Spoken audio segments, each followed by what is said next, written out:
kind of ashamed and profoundly disappointed, not just on this issue, but on several issues, as to how universities manage to ignore deeply important questions. And after 40 years in the institution, you get to see what those are. Now, 9/11 is really one of the most dramatic cases I've ever seen of this. Now, my friend Peter Dale Scott talks about deep events. He talks about events which we don't spend too much time trying to understand, that we, in a sense, try not to understand. Events which make a huge impact on the way we live, but we stop thinking about them almost as soon as they happen.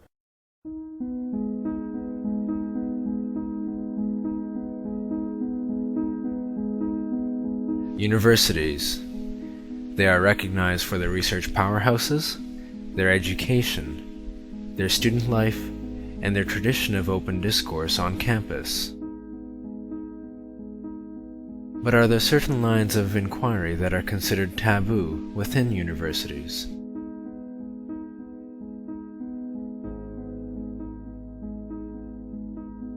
Immediately following the tragic events of September 11, 2001, the academic community quickly adopted the official story of that fateful day, as described by the Bush administration, that a group of Arab hijackers led by Osama bin Laden managed to hit precious landmarks without any interference because of intelligence failures on that day.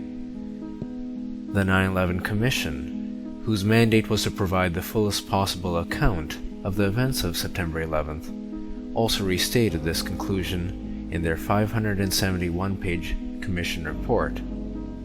Throughout the years, government officials and the media further reinforced this story, which has served as the foundation of the War on Terror.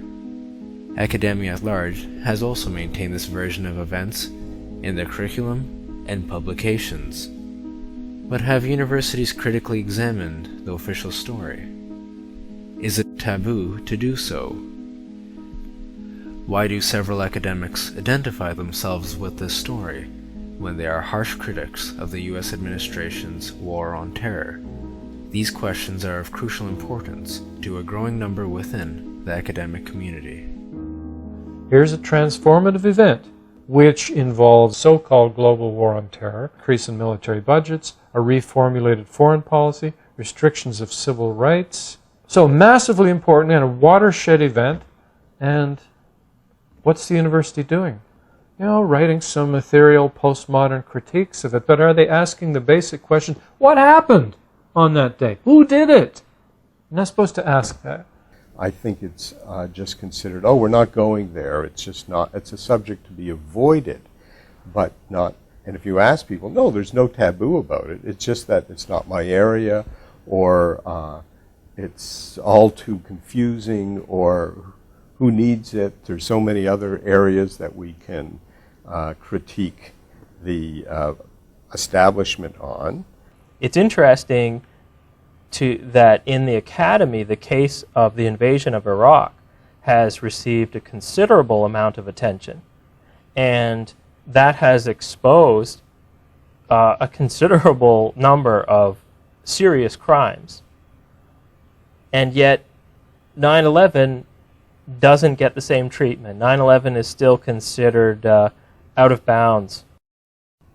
I think one of the ways to register the fact that 9/11 is something of a taboo subject in the academy is to look at the scholarship that actually has been published about 9/11. There's been very little examination of the evidence, examination of the 9/11 Commission report.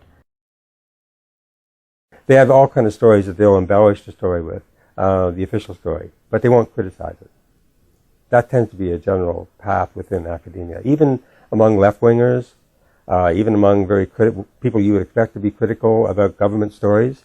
This is one government story that's untouchable. Often, and now I'm speaking specifically of the humanities, often publications that are about 9/11 in some particular way, they work from a presumption, they work from an idea of 9/11 rather than a specific set of evidence. and they certainly don't interrogate those presumptions very much. The response of many progressive thinkers is best exemplified by Noam Chomsky in his book 9/11, an international bestseller. In a paragraph, Chomsky states, "Evidence about the perpetrators of 9/11 has been hard to find, and long after the source of the anthrax attack was localized to U.S. government weapons laboratories, it has still not been identified. Nevertheless, despite the thin evidence, the initial conclusion about 9/11 is presumably correct." Academia is by its nature very focused, very specialized, and right away you have, therefore, some blind spots that make it difficult for academics to go beyond a certain area. There's also this notion of society as being very structured and as being created out of structures in which individual action did not have much impact.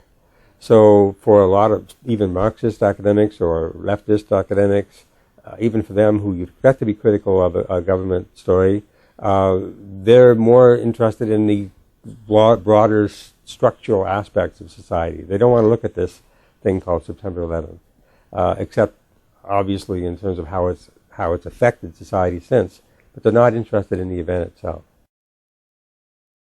There are a number of recent books in cultural studies, for example, looking at 9/11 in film, in television. These books, you would think, would have to establish some kind of explicit narrative. So when we're talking about 9/11 in film, exactly what are we talking about? But their treatment of the actual gaps in the story, of the ambiguities in the 9/11 Commission report, their treatment of the demonstrable errors in the report or omissions is negligible. So they may spend a few pages in a 200 or 300 page book addressing 9/11 skepticism, and usually it is treated in a kind of dismissive tone. Last year I decided to go through journals of history, and I said, okay, let's narrow it down to journals of contemporary American history, journals that ought to be dealing to some extent with global war on terror, 9/11, and so on.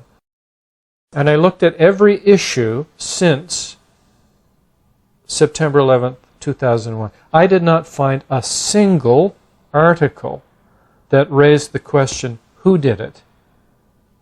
Or is the governmental narrative accurate? You know, they assumed it was accurate. They sometimes questioned what was done in response to it. You know, they were critical of that.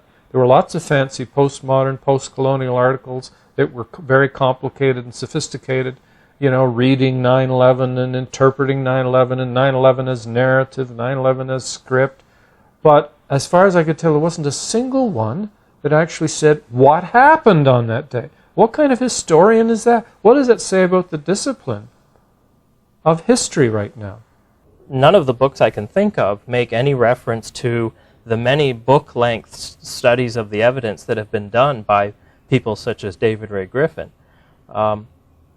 Even if you don't agree with everything in Griffin's analysis, there are parts of it that are undeniably legitimate and deserve to be examined by scholars. So there's clearly an intention there to simply avoid the discussion altogether. David Ray Griffin, a professor emeritus of the philosophy of religion at Claremont School of Theology, has offered over 30 books, a dozen of which are devoted to exposing contradictions, omissions, and distortions within the 9/11 official story. Despite endorsements from distinguished scholars and former CIA officers, his literature remains unexamined by the larger academic community. One possible explanation for this broader perception, I think, is what communication scholars call the spiral of silence theory. The spiral of silence addresses this basic question: Are we more willing to express our beliefs when we perceive support for those beliefs, and less willing to disclose them when we think they are not widely shared? So it's about your perception of public opinion and how that perception shapes your willingness to express certain ideas. So the echo chamber of the corporate-controlled media often gives the impression that certain ideas are more widely held than perhaps they are. If you look at the public opinion polls regarding 9/11, there was a global opinion poll done that showed only 46% of respondents believed Al-Qaeda were behind the 9/11 attacks. So you might take from that there's a great deal of misinformation circulating. You might draw a number of conclusions from that, but at the very least, I think it demonstrates that there is a considerable amount of skepticism for whatever reason. So we can't simply proceed from the belief that the dominant opinion is entirely 100% congruent with the official 9/11 Commission report. And therefore, I think there's, at least in part because of that, there is a legitimacy to exploring forms of 9/11 skepticism academically. When it comes to Al-Qaeda and why most academics seem to accept the official governmental narrative of bin Laden and Al-Qaeda and so on, I'm going to be fairly blunt. But first, before I'm blunt, I want to say, look, university professors are very overworked these days. They tend to teach huge numbers of students. They have to publish. They have to do this and that. So many of the reasons why they haven't caught on are quite mundane. They're run off their feet. They're supposed to be specialists in there. They don't have time to just read around. Most of them have read almost nothing on 9/11 because they're too busy doing other things. So there's nothing very complicated there. It's not like they're doing something evil. It's like most people in society. They haven't taken the time or had the time to look into it. Having excused them a little bit in that way, I'm now going to be quite critical.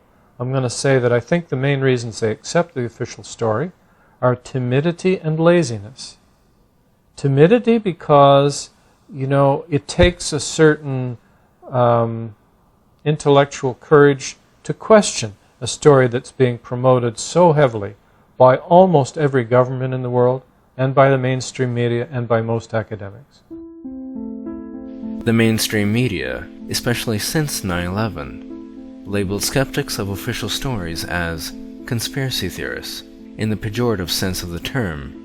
The larger academic community has also maintained this approach in its discourse and publications. And you'd think universities would be smart enough to see through vilification and thought stoppers like conspiracy theory. But for the most part, they don't. They don't. Conspiracies are people getting together to decide how to commit crimes or immoral acts. And moreover, 9/11 was obviously the result of a conspiracy. Somebody conspired. Maybe it was Al-Qaeda, maybe it was somebody else. So it's quite silly to dismiss this as a conspiracy theory. And yet, unreflectively, without thinking about it, they use this. And I even think that the term conspiracy theory works especially well in universities, perhaps even better than outside universities, because university people have a tendency, I'm afraid, towards arrogance, that in other words, people outside the university believe all kind of nutty things. They think Elvis is still alive or UFOs are here or whatever. But we in the university have critical thinking, so we're disciplined thinkers. We would never believe that. So we in the university know that history is a very messy thing. And it's not created by some cabal of people with handlebar mustaches. With all kinds of impersonal forces interacting with other forces and contingencies and accidents and the interaction of personality and institution. But there are in the great unwashed outside the university, some people who want to have a comforting, simplistic view of the universe, think that history unfolds simply through bad people getting together in back rooms and planning it all. And that's the conspiracy theorists. And we, therefore, are above that. And when we call someone a conspiracy theorist, we're not just calling them an idiot or a moron, though if we get really angry, we'll do that too. But we're implying that we're more intellectually sophisticated than they are. And university people are very vulnerable to thought processes that allow them to feel a bit superior that way. So my response took me a while to really understand the way to respond to this in order to make an epistemological break with just this normalized unseeing and refusal to engage facts by saying, oh, you mean the official conspiracy theory? And that has worked very well in terms of then turning the table, so to speak, so it now becomes the onus is on the person who's brought up conspiracy theory to justify the most prominent conspiracy theory of all. Official conspiracy theories and false flag terrorism plans remain largely unexamined by universities. After nearly 40 years, Operation Northwoods was declassified.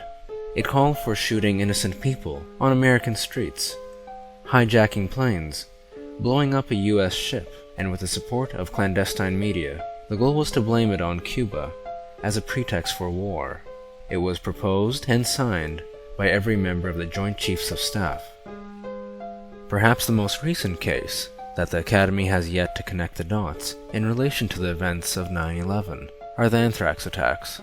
Although the Bush administration and the media quickly implicated Iraq, the alleged 9/11 hijackers, or Al-Qaeda in general, investigations traced the anthrax to a U.S. bioweapons laboratory.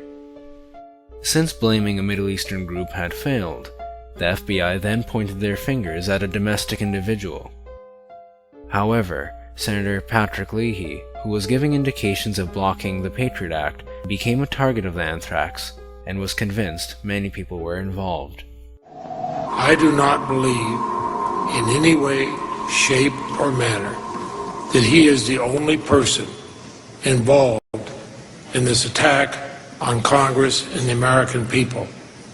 I do not believe that at all. I believe there are others involved, either as accessories before or accessories after the fact. I believe there are others who can be charged with murder.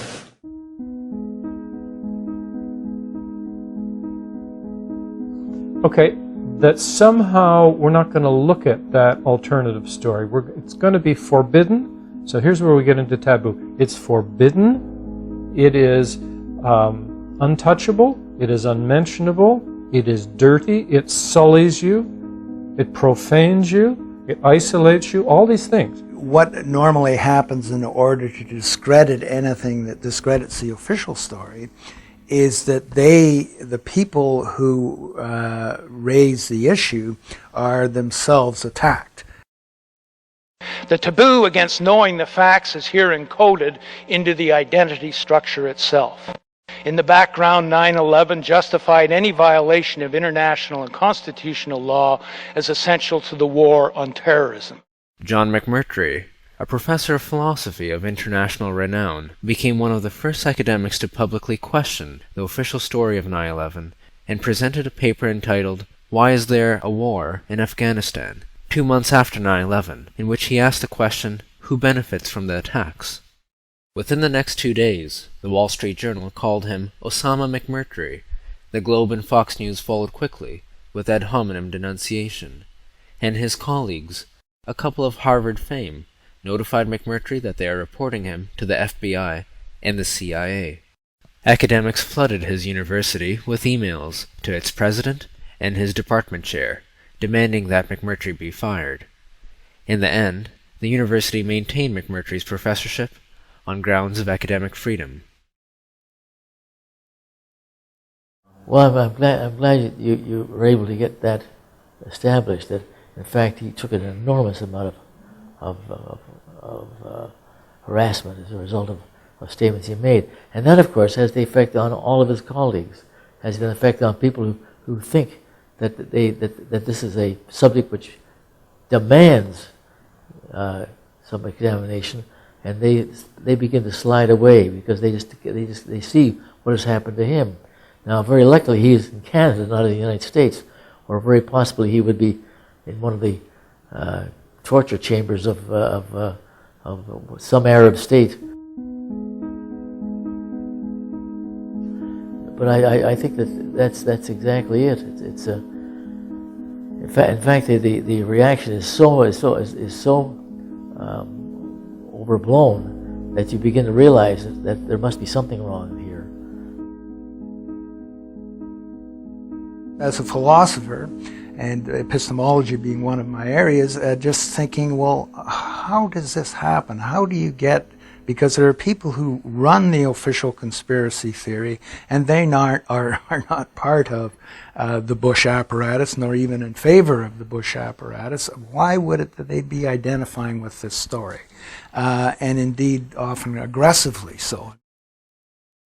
Because certainly, I don't think many of us would have trouble believing that a similar kind of episode took place in another country, particularly, a less developed country, where we figure things like that happen all the time and so forth.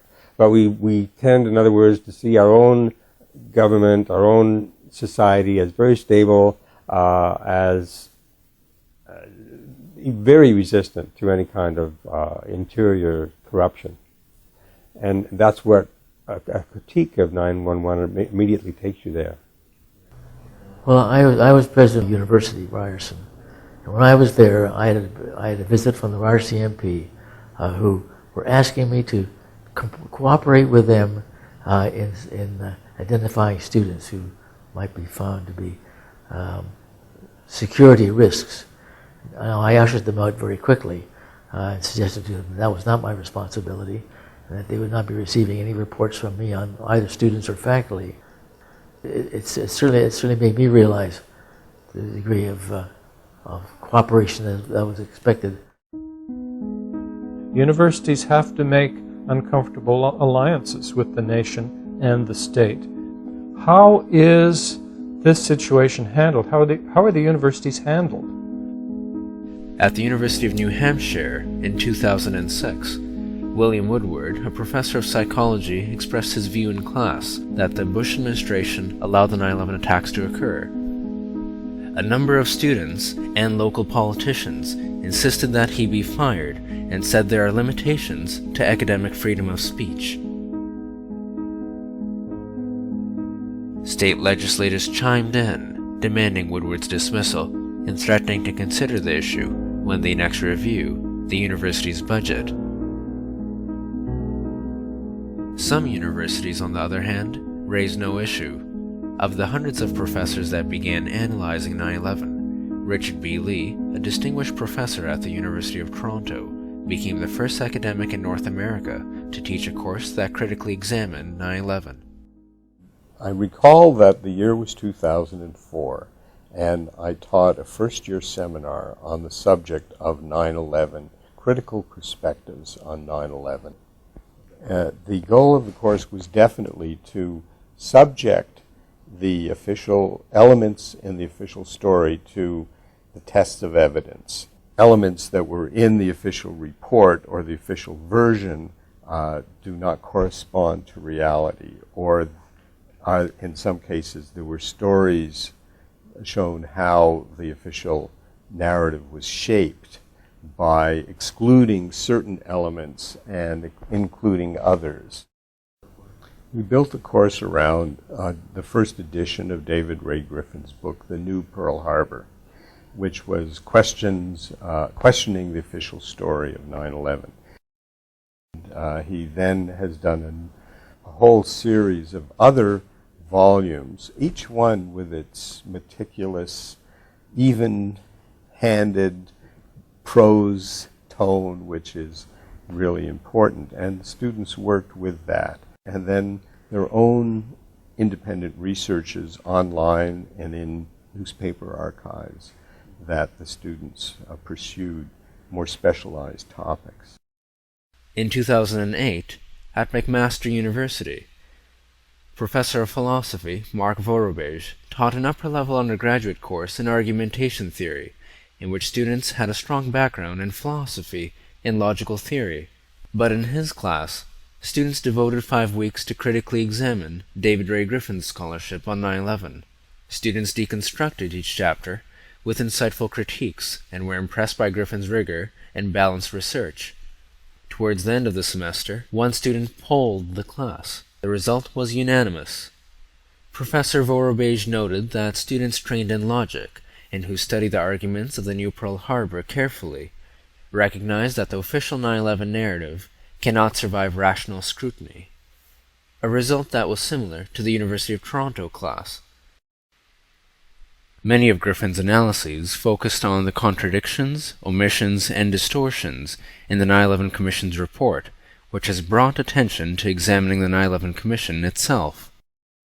It's amazing that, as you know, any investigation of any crime or any event becomes less and less possible as time goes by.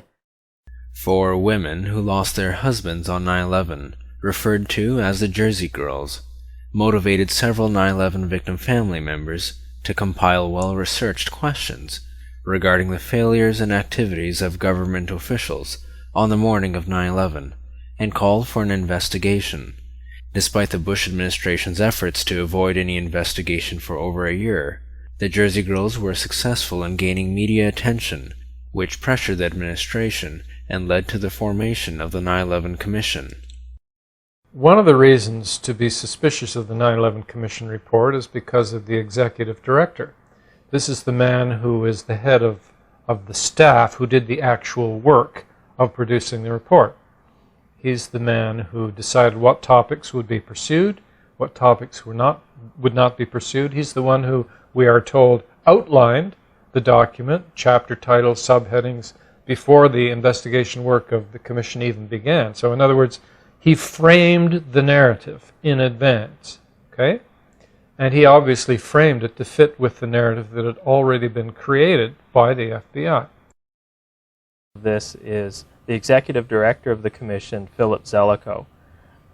He was a close colleague of Condoleezza Rice. They had co-authored a book together. He had worked on national security with the first Bush presidency. He co-authored the national security doctrine for the Bush Jr. presidency. He was in every sense a Bush White House insider.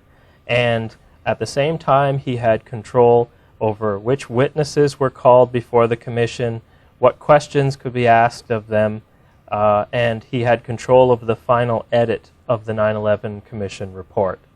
So that by itself should never have been allowed. And in fact, the Jersey Girls did call for his resignation when they learned about his background, but obviously nothing was done about it. We also know from Philip Sheenan's book, The Commission, that Karl Rove was in fact the principal individual. Karl Rove, Bush's senior aide, was the principal individual responsible for trying to avoid having any investigation at all. More incriminating is the fact that Zelikow remained in contact with the Bush White House, with Karl Rove specifically, while the commission was in progress, and that was explicitly not allowed by its mandate. And he talked about, how civil liberties would have to be greatly restricted if this were to happen. Foreign policy would have to be rewritten, which in the end he did. I mean, he helped write the new defense policy. The president should be given extra powers in advance. He also published on the creation of public myth, or what he preferred to call public presumptions, stories, special big stories that touch people in a nation and draw the nation together. They may be true, they may not be true, but they dominate people's consciousness. He'd written about this before 9/11. And then he goes on and authors, in effect, the 9/11 Commission report, which is about such a traumatizing. It's just very, very strange. The entire mandate of the 9/11 Commission is paradoxical. I'll read it directly here from page 16 of the preface. Our aim has not been to assign individual blame. Our aim has been to provide the fullest possible account of the events surrounding 9/11 and to identify lessons learned. So how can you claim to conduct a comprehensive investigation of 9/11 if simultaneously it's not your goal to blame anyone? What if you actually came across evidence that, that proved someone was directly involved, and what, are you going to ignore that evidence? So it begins from a paradoxical place. It also begins from a set of historical parameters that are extremely narrow. Okay, so they decide purposefully to begin with the mid-1990s or so. That's where their story begins, and they tell you about the history of Al-Qaeda. And that way they don't have to tell stories about the CIA's funding of the Mujahideen in Afghanistan, from which Al-Qaeda is born, of course. There is a concerted effort to depict Al-Qaeda as what they call a substantial worldwide organization. So, for example, the 9/11 Commission report describes Al-Qaeda in the following way. On page 67, they write, "The inner core of Al-Qaeda continued to be a hierarchical, top-down group with defined positions, tasks, and salaries." Okay, so it sounds very much like your average corporation. However, as the former CIA executive director, Buzzy Krongard, revealed to Salon.com in 2007, Al-Qaeda, in his opinion, is, quote, an amalgamation, a loose amalgamation of people who share an antipathy to the United States and all Western values. Some of them hate each other, some of them get along, some of them are very, very small splinter groups, but it's not like IBM, with an organizational chart, with black lines and chains of command and things like that. So there you have someone from the inside of the national security state in the United States contradicting quite explicitly what the 9/11 Commission report tells us. Others, academics, have sort of reiterated this. Professor Andrew Silke, for example, the director of terrorism studies at the University of East London, has said, and I'll quote directly again, "To begin with, Al-Qaeda is not a traditional terrorist organization. It does not have a clear hierarchy, military mindset, and centralized command. At best, Al-Qaeda is a network of affiliated groups sharing religious and ideological backgrounds, but which often interact sparingly." So why, I guess we have to ask, would the 9/11 Commission go to such great lengths to portray Al-Qaeda as this worldwide organization in dozens of countries with salaried positions, when top intelligence experts and top academics in the field of terrorism studies tell us that, in fact, the opposite is true? Part of how the legal system in the West works is that generally, this isn't true for all countries, but the basic system used, say, in England, the United States, and Canada, is an adversarial system. You have the prosecutor, you have the defense, and they tell competing narratives. They give different explanations of what happened. The people who are accused, in other words, have a voice, they have an advocate. They are supposed to be presumed innocent. And of course, 9/11 Commission does not even attempt to replicate a legal procedure. And most importantly, just like the Warren Commission, as Russell pointed out, there is no spokesperson for the accused. There's nobody who's appointed to represent Al-Qaeda or to tell their point of view or to explain where bin Laden was or what he was doing or any of that. So in effect, we get a monologue. We hear only one voice throughout the whole document, and it's all pushing one story. All anomalies, all difficulties can be put to one side. The whole point of the idea of competing parties an adversarial system, is that hopefully in that debate and the rough and tumble, the truth will emerge. How is the truth going to emerge in a monologue? A monologue told by people who were very close to the U.S. government, people like the executive director, Philip Zelikow. I think one way in which the media contribute to this notion of Al-Qaeda as this worldwide organization that threatens the American way of life is by using Al-Qaeda in connection with just about every terrorist incident that happens anywhere. So when journalists use phrases such as inspired by Al-Qaeda, this attack was either inspired by, or the group that committed the attack was linked to Al-Qaeda. What exactly does that mean? It's not clear. Is this some kind of ideological affinity that they have? If, as Buzzy Krongard says, you only have to have an antipathy toward the United States to be considered part of Al-Qaeda, well, then half the planet could fit that description.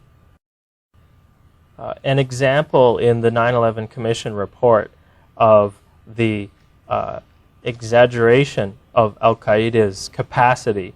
There are many such examples, but one example I'll point to is on page 180, in which the Commission writes, "The terrorist plots that were broken up at the end of 1999 display the variety of operations that might be attributed, however indirectly, to Al-Qaeda."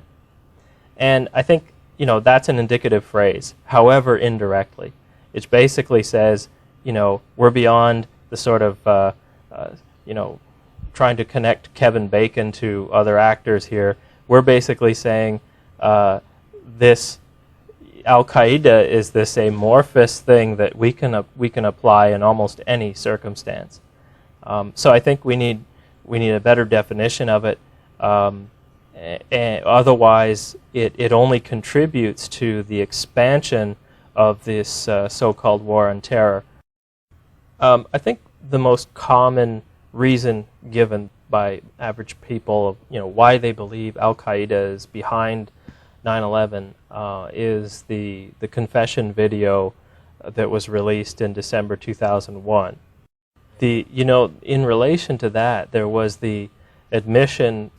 The Washington Post published a story in which they revealed that the CIA had actually prepared a fake tape of Osama bin Laden and his alleged followers, and the idea of the tape was to portray bin Laden as a pedophile. And they had done a similar project. They were actually working on a similar project to spread a tape about Saddam Hussein and to try to discredit him in the Arab world. So we actually have admission from the CIA that they have created a fake tape of Osama bin Laden. Now that doesn't prove that the confession video is, of the same kind of fakery, but certainly it shows some kind of intent was there. So we're reading the 9/11 Commission report, and we find a footnote. There's a forest of footnotes. This is why it looks like scholarship. It's big and heavy. It's got little print. It's got a lot of footnotes, and they're in even smaller print. So it's made to look like an academic work. So you say, well, that's interesting. One study revealed that 25% of the footnotes in the 9/11 Commission report are based on tortured testimony. It's even more condensed when you consider that most of that tortured testimony belongs to chapters 5 and 7 of the report, which deal with the alleged Al-Qaeda plot. On page 146 of the 9/11 Commission report, the commissioners admit that they were not allowed to meet with the alleged Al-Qaeda detainees. They were not allowed to submit questions to the detainees. They were not even allowed to submit questions to the alleged interrogators. they were told that it would interrupt the interrogation process, a process which we now know had consisted of 183 waterboardings in 1 month. They even admit, they give one little part of the page in which they say, well, you know, a lot of it we've based on here is from people held in detention. We can't be sure that this is accurate. We weren't allowed to interview them or talk to these detainees. Weren't even allowed to talk to the people who interrogated them. So it's kind of secondhand, but we decided, you know, to go ahead. They didn't just go ahead. They made it the core of their story. And they don't discuss there the fact that these guys were tortured. In the case of Khalid Sheikh Mohammed, something like 190 times he was waterboarded, or that he was told his son might be killed, you know, and all these kinds of things. He later told the ICRC, the Red Cross, that he'd made stuff up. Well, of course you'd make stuff up. They don't discuss that. They don't discuss the moral implications, the epistemological implications. What does it mean to base a story on that kind of testimony? It's absurd.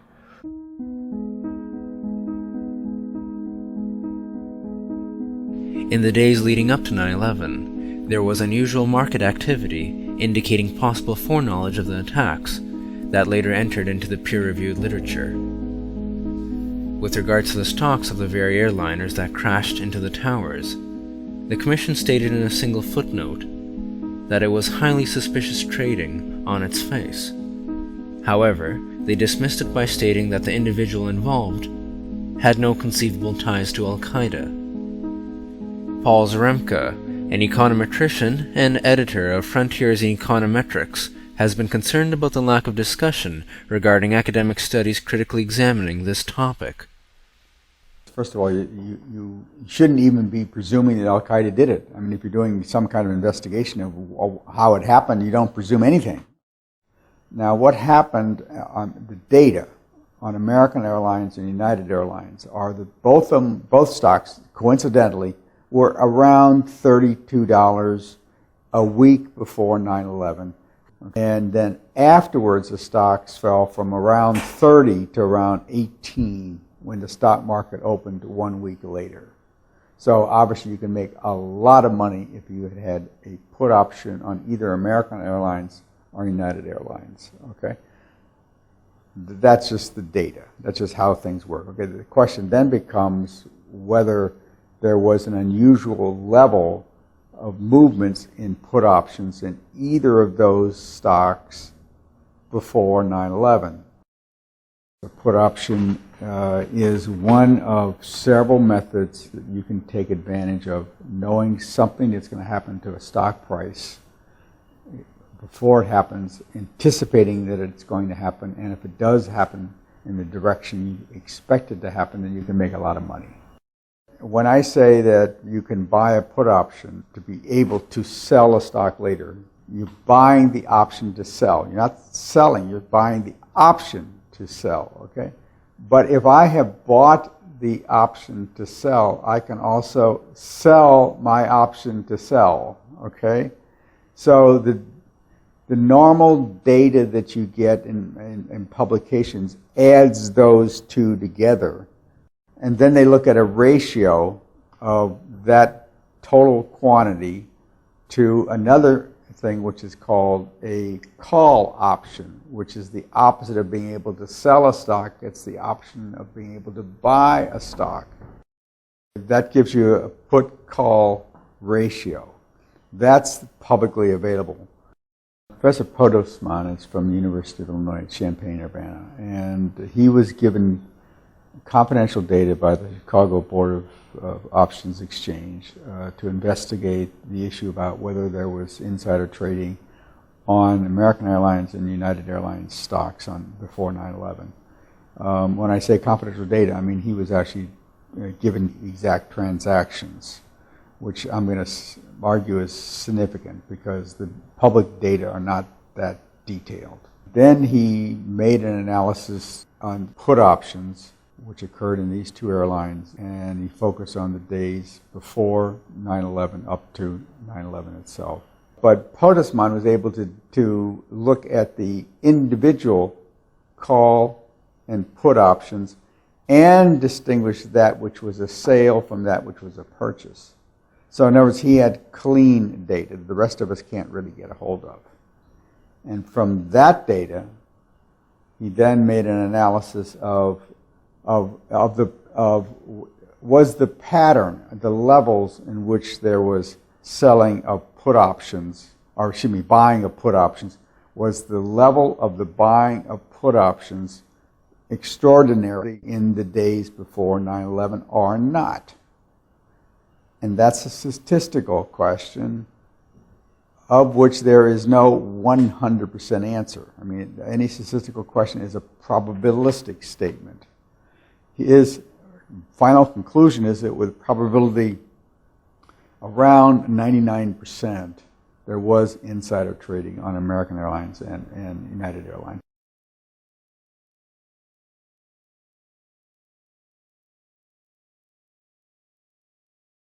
It was published in the Journal of Business.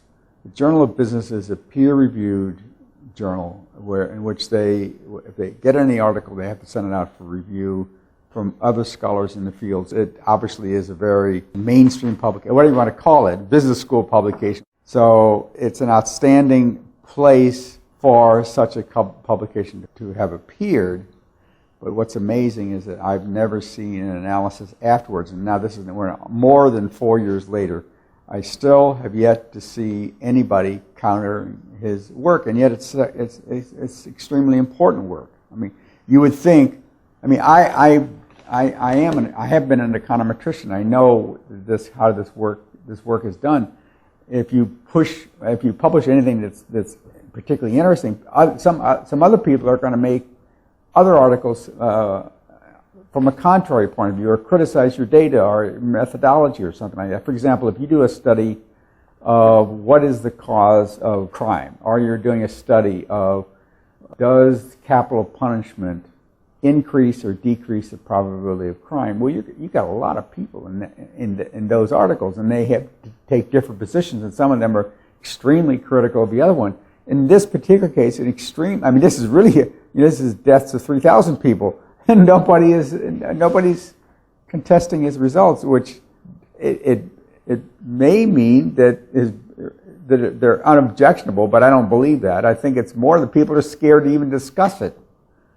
I don't know. It's remarkable to me that normal business school or econometrician, faculty members in departments of economics haven't gone after the paper. It's almost like they prefer to ignore it than to discuss it.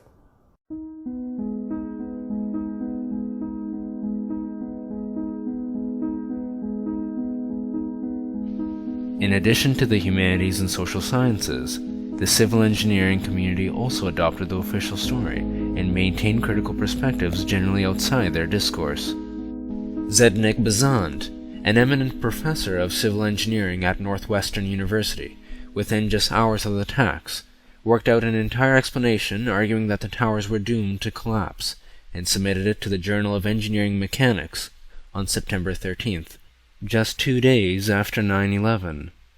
To explain the entire collapse in the context of a lack of physical and visual evidence, Bezant argued that when the supporting columns failed, or buckled, the upper portion of roughly a dozen stories above the aircraft impact remained rigid as they pulverized some 80 stories below it, and then it pulverized itself.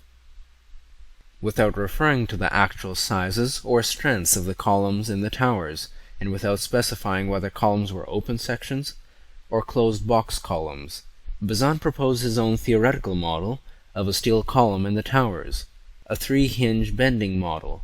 He assumed that his model provided the greatest resistance because it dissipates or absorbs the kinetic energy of the falling upper portion of the tower into 3 different bending regions of each column.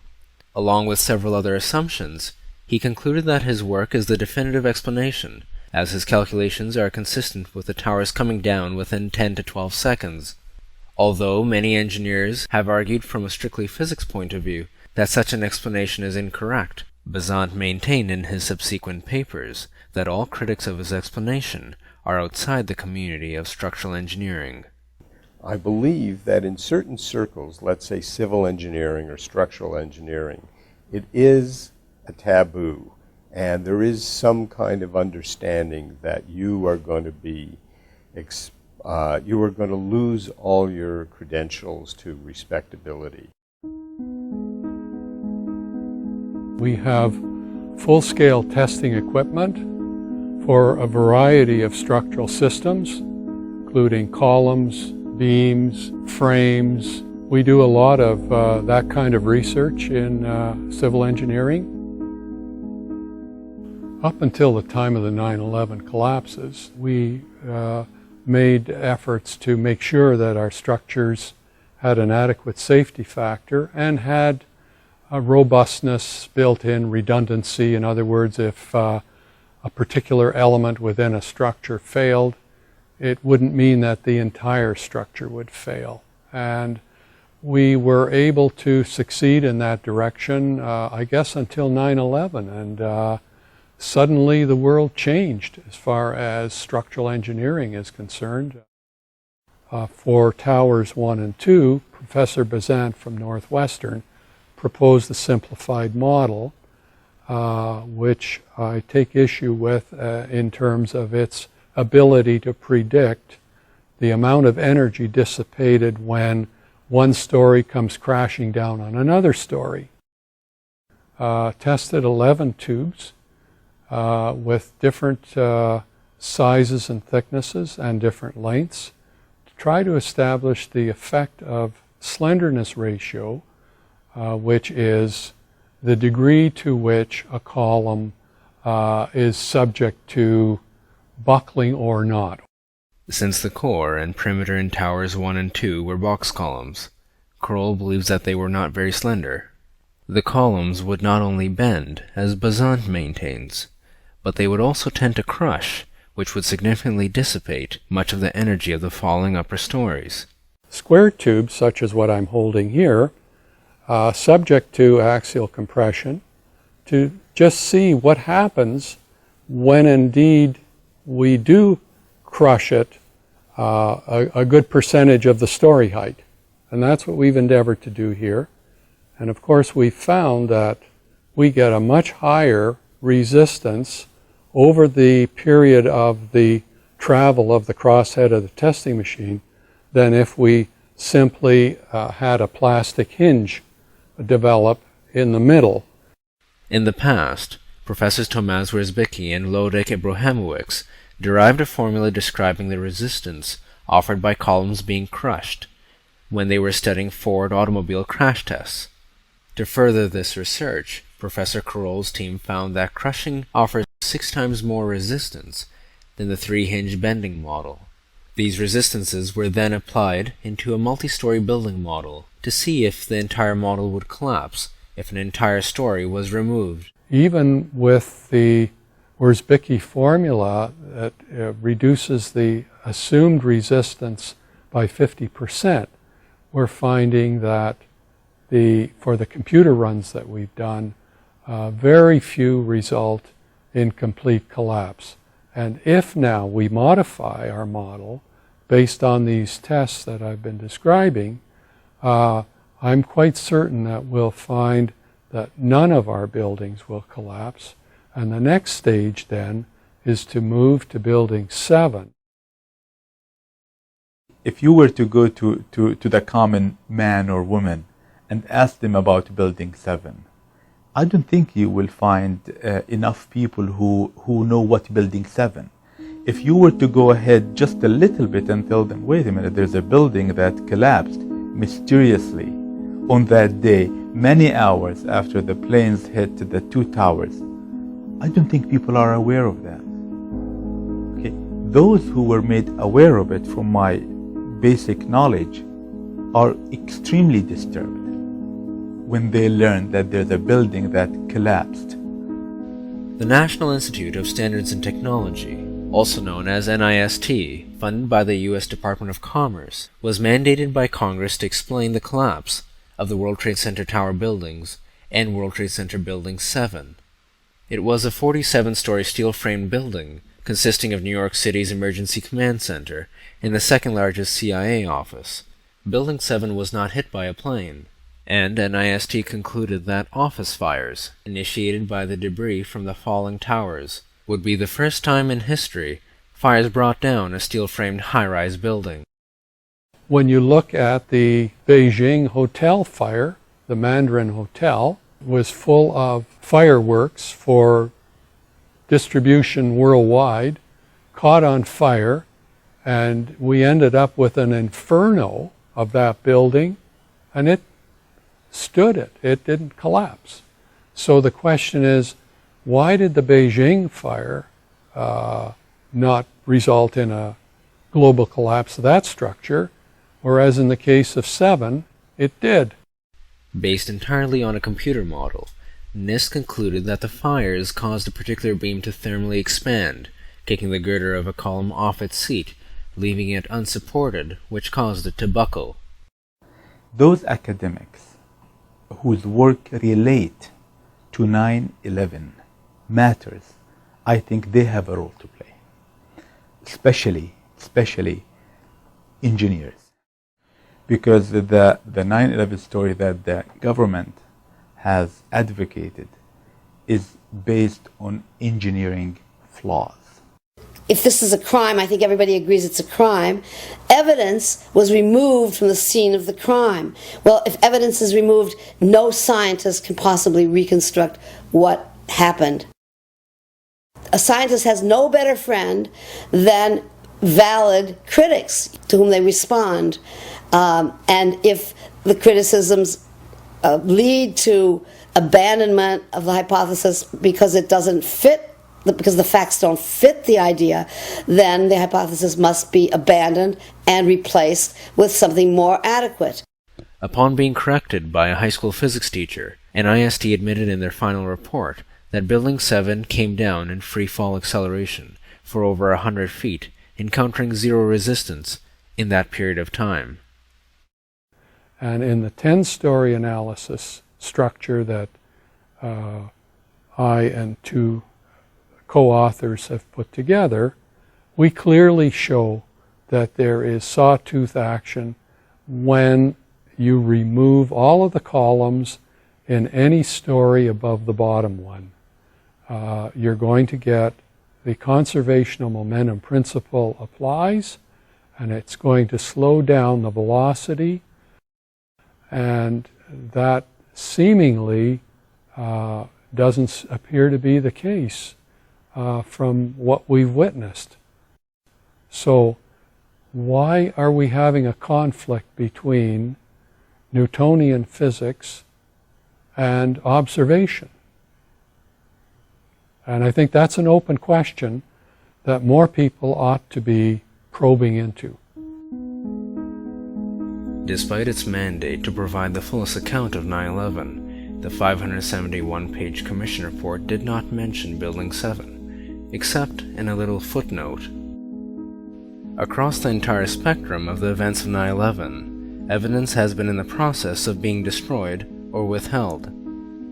Many of the tapes which had testimony from torture which were crucial to the 9/11 story were destroyed by the CIA. Despite an agreement between the Security and Exchange Commission to keep all of its records, the data regarding put options in the days leading up to 9/11 have been destroyed. In response to a civil engineer trying to verify NIST's work, they stated that all files of Building 7's global collapse computer model have been classified because it is a national security issue. It's regarded as so explosive in that issue. The proofs, the so-called proofs for it, were so badly presented by the administration back several years ago that a great many questions have arisen, and none of them have been answered. And yet here we are, still engaged in wars, which flow straight right from 9/11 and what happened on that day.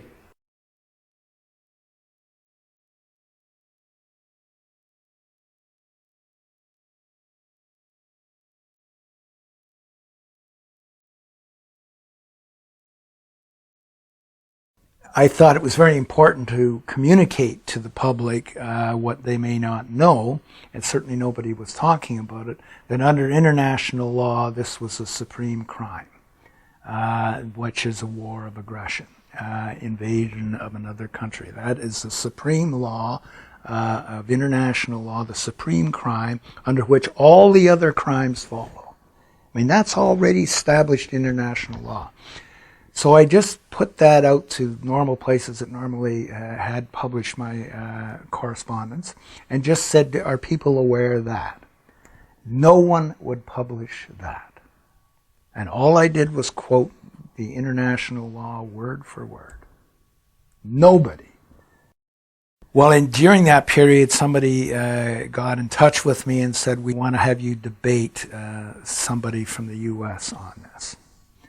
McMurtry was asked to debate Thomas Donnelly, who had been an executive of the think tank Project for a New American Century, which consisted of neoconservatives such as Rumsfeld, Cheney, and Wolfowitz. A year before 9/11, Donnelly was the principal author of the think tank's defining document, Rebuilding America's Defenses, which called for defense spending to be raised to $100 billion, and advocated full-spectrum dominance, to deny others the use of outer space, and to preemptively take actions.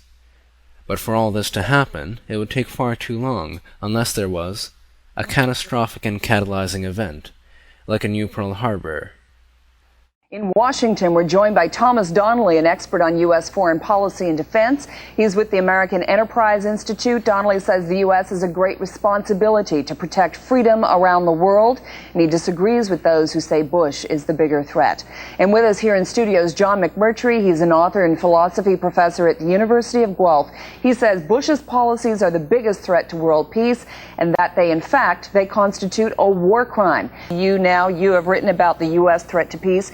Do you believe that the United States is more of a threat to peace than Saddam Hussein? Absolutely. Why?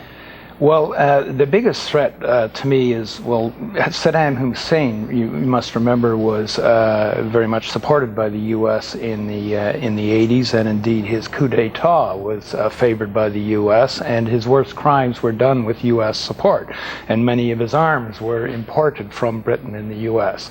But the concern I have is not to wind it back to who's responsible for Saddam Hussein, but rather what is happening to the Iraqi people. And we have, with the U.S.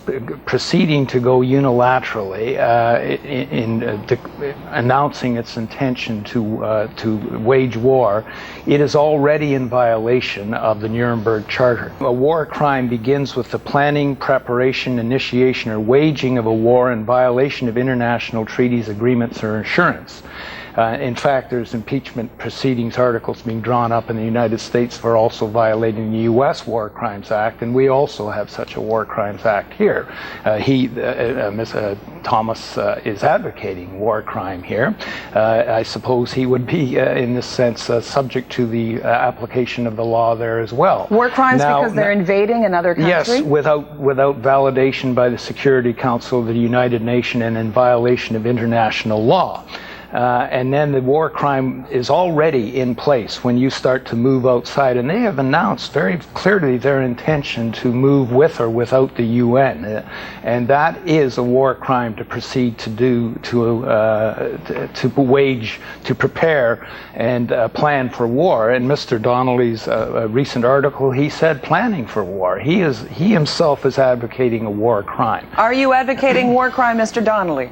Look, that past statement was so morally, politically, legally perverse that I have to raise objection to it. Look, let's begin with the legal argument. Surely UN Resolution 1441 already provides the basis for taking military action against Iraq. You are advocating the planning and preparation for war against Iraq without any international legitimation by the Security Council. So you are now advocating a war crime. Well, obviously we're not having much of a dialogue here. Well, I don't know what serious consequences was understood by the diplomatic community to mean other than that there would be military action taken to enforce Resolution 1441, and also to enforce the previous 16 resolutions. This is a complete non sequitur. It does not follow from 1441. This has been declared by including the Secretary General. It is, you see, there's a presupposition here that God is America, and America makes these judgments, or its president makes these judgments, independent of international law. And that you have, it's not just international law, the War Crimes Court, the International Criminal Court, you refuse to sign on for it. You refuse to sign on for the legislation against crimes against humanity and war crimes.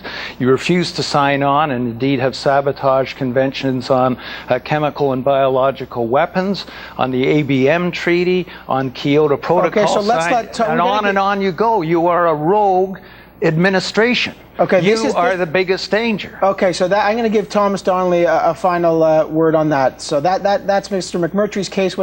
Give us a final word.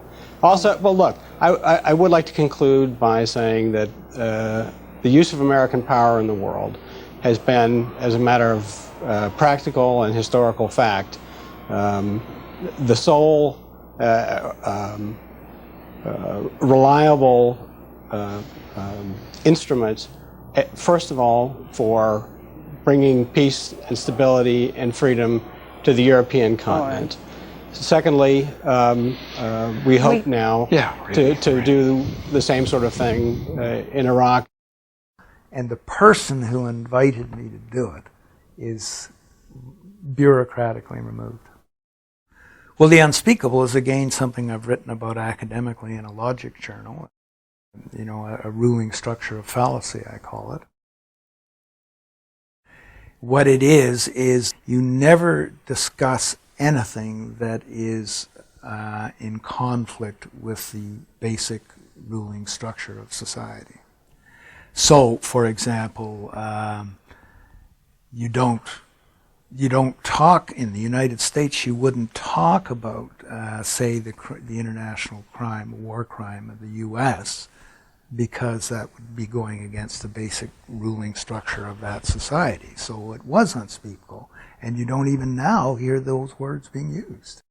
In 1991, Wolfowitz told General Wesley Clark that they had to attack the Middle East between the years of approximately 1996 to 2001, before the next superpower challenges the United States. In the weeks right after 9/11, General Clark was shocked to learn that those plans were now in effect. I went downstairs, I was leaving the Pentagon, and an officer from the Joint Staff called me into his office. He said, he pulled up a piece of paper off his desk. He said, I just got this memo from the Secretary of Defense's office that says we're going to attack and destroy the governments in 7 countries in 5 years. We're going to start with Iraq, and then we're going to move to Syria, Lebanon, Libya, Somalia, Sudan, and Iran. I said, 7 countries in 5 years. I said, is that a classified memo? He said, yes, sir. I said, well, don't show it to me. He was about to show it to me. He said, because I want to talk about it. And I sat on this information for a long time, for about 6 or 8 months. I was so stunned by this, I couldn't begin to talk about it. And I couldn't believe it would really be true, but that's actually what happened. And yet, the universities are sleeping so soundly you could hear the snoring from outer space. You see my point? Think of the thousands of people that are involved here. Think about the university's self-image. This is a place where intelligence flourishes. This is like a temple to the mind. Huge research libraries, thousands of professors, working away, gathering knowledge, information, critical analysis, postmodern, this and that. Really proud of their critical faculties. Hundreds of thousands of students working away, smart young people. How on earth could a group of people, and these are people for whom universities generally have contempt, people associated with the Bush administration, widely derided, made fun of by academics, how would they fool the universities? See, I think this is so interesting and important that it's worth thinking about in its own right. Now, of course, we know there are dissidents within universities, and the number is growing. But when you think about the potential power of universities, it's not a formal political power, an informal power that comes through credibility, high status in society, and influence. They could be stopping this whole thing in its tracks, but they're not. The real facts behind 9/11 are the linchpin of the 21st century, because the entire narrative has been built on the premise that there are implacable enemies of the United States and of the West who will stop at nothing to do heinous crimes, and so that will justify erosion of civil liberties, that will justify unlimited allocation for defense spending, and that will limit securities, pat-downs in airports of 80-year-old grandmothers are getting patted down in the airports. It's all justified in terms of this pivotal event. And, of course, there's a lot of security billions invested in maintaining that story. And so I think that the task of universities and university professors has to be relentlessly questioning that story and any other story that doesn't stand the smell test and that seems to support who benefits from these things. It's not the people of Iraq or the people of Afghanistan who are being pounded to bits, but it certainly is the large defense establishment, the military forces that are benefiting because they have a new enemy. And so that, I think, is an absolutely crucial task that academics should undertake. So that's what our aim is, to ensure that the public is aware that this kind of investigation is needed. And we're prepared to do our part in this regard.